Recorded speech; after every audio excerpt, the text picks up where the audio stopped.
Nini, everyone. Welcome back to Witchy Words with Zabora. I'm your host, Zabora. So today we're going to be talking about what an open and closed magical system is, or spirituality or whatever, and what that means for a magical practitioner. Now, a really great example of this would be Wicca, because it has both an open and a closed form of practice. The eclectic Wicca, the Wiccan-based format that you find in books available on the market and stuff, they're the ones that anyone can pick up. No one's limited to becoming a witch through that means. And then you have the traditional side where you have to be initiated. There's oath-bound knowledge. There's stuff you don't find, that's typically available to the public. There's a traditional teaching that is passed down that stays the same in the closed system or pretty similar. I mean, there are branches that, kind of branch off, like you have Alexander in that, but it came from Gardner. He was initiated into Gardner's line. So that's just a really great example of open and closed system. There are open systems where everybody can learn, and then there's closed systems where you should be invited into. And I personally, I do gatekeeping. I find myself doing some gatekeeping every once in a while, and we'll do a witchy word on that. But I understand the need to preserve that knowledge and do it the right way, because I feel like if you're gonna put in the time, the real time to learn and want to do it right, and you're really dedicated, as you should be, to your magical system or practice or religion or whatever, then you should do it the right way. And I totally understand that. But at the same time, there are those who are just called to things. And there are people that are super into it and super dedicated to it, and they just can't always find a practitioner to take them in and teach them. It happens. So I understand, getting upset that there's closed systems and you can't always get what you want, but at the same time, if you're really, really, really dedicated, I'm sure you'll find something. And if not, you'll learn a fuck ton of shit along the way. Not everybody who's initiated into the closed systems keeps their mouth shut, and in today's world of the internet, you have access to a wide plethora of people who all practice different things that can tell you witchy secrets, and they may be oath-bound. I'm not advocating that, but it's a thing that happens. So, the rumor that, I heard this years ago, Raymond Buckland got kicked out of Gardnerian Witchcraft because he gave away oath-bound secrets when he wrote Uncle Bucky's Big Blue Book. That was a rumor that I read a long time ago. So there's just always going to be people who talk, and you're going to be able to learn something if you're really, really dedicated, even if you can't find a house to take you in. Now, closed systems, I totally get what they're coming from too, because they're the ones that actually sacrifice the time, and they sacrifice the emotional energy and the money and the dedication to and the knowledge that they gained. It's all traditional. They went through the right motions, and it's very difficult sometimes to do that. There's a specific African traditional religion that you have to be initiated into the house. And by house, it's kind of like the equivalent of saying temple or coven. It's a group of people that all practice the same way, that are usually there's less than 20 people in a house, because it's literally done in people's homes, and that's a lot of people to stick in a living room. So they have what they call spirit pots, and you typically pay quite a bit of money for spirit pots, and it shows that you're interested in learning the knowledge and stuff, because the head of the house, they contact the spirits. They know the rituals. They've done this before.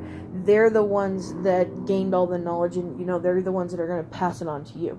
And they're the ones that contact the spirits and initiate you into the tradition, and they perform what they call the scratch. They'll scratch you into it. And you get the spirit pot, which actually has like bones, typically human bones, special herbs and mixes that are specific for the warrior aspects of these entities. I do believe that there's like Oshun and stuff like that. I believe this is Palo Mayombe, actually, if I'm not mistaken. But I don't really remember the name. I do apologize for that. I'm not well versed in all African traditions, just because I know hoodoo.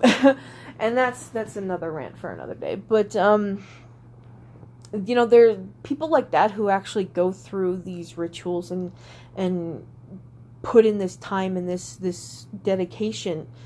They're the ones that get really pissed off when they see people go, oh yeah, I made a spirit pot out of like a clay pot, and I'm not into animal bones, so I just paper mache them. Like, that's so disrespectful to these people that actually are dedicated and put in the time and the money and the effort and stuff to learn these things the right way. It's a real slap in the face when these people do this. So I do understand the need and the want to have closed systems and what closed systems entail, because it does keep the tradition alive. Without these gatekeepers, these people who tell you, you can't do that, you have people running around going, Hades loved Persephone. He never cheated on Persephone. They were like the Bay couple. So you never heard of Minthy? You don't know about that story about how Hades pursued the nymph Minthy, and Demeter turned her into the mint plant, and Persephone ground the mint plant under her heel because Hades fucked her? You never heard that story? Hey, guess what? There's actually another nymph because he's done it twice.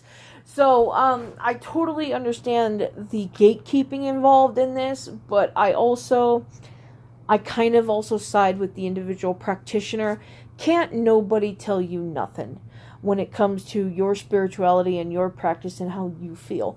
Because if you really are dedicated and you put in the time and effort, you're going to learn something, you're going to do a good job, and you're going to come away with a practice that is, uniquely your own. You may find something that suits you more than this closed system. So sometimes you just got to accept that systems are closed for a reason, and you do not necessarily meet those requirements. Maybe you're just not, that's just not the system for you. So I don't know. That's been my little rant on open and closed systems.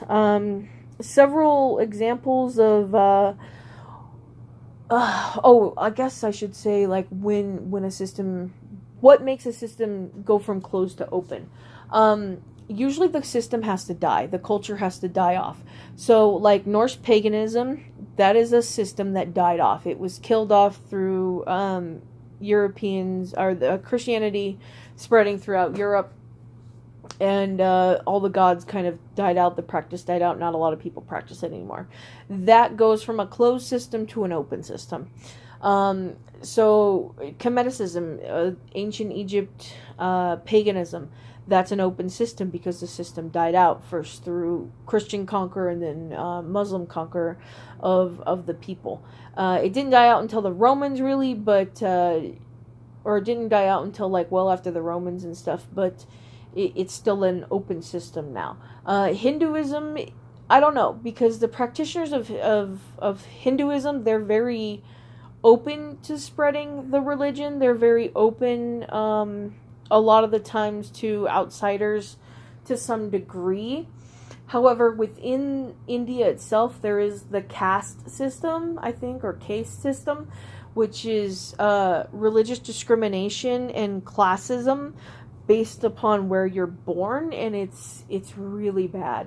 It's not just like we have the rich here and the poor here. It's much worse than that. There's a lot of bad shit that's associated with the caste system in India. So there's it just kind of depends on who you talk to. So yeah. Let's see. Oh, we should probably talk about what makes a closed system an open system. Typically that happens when the practice dies out, and the only things that is left behind are like relics from the previous age. Really great example of this would be Norse paganism. It's now an open system. It's no longer a closed system because that practice died out with the coming of Christianity. Kemeticism is an open system because it is a dead practice. It's a dead religion. It's something that is revived and reconstructed, but it's never going to be the same as what it was. So that is an open system now. It's an open religion.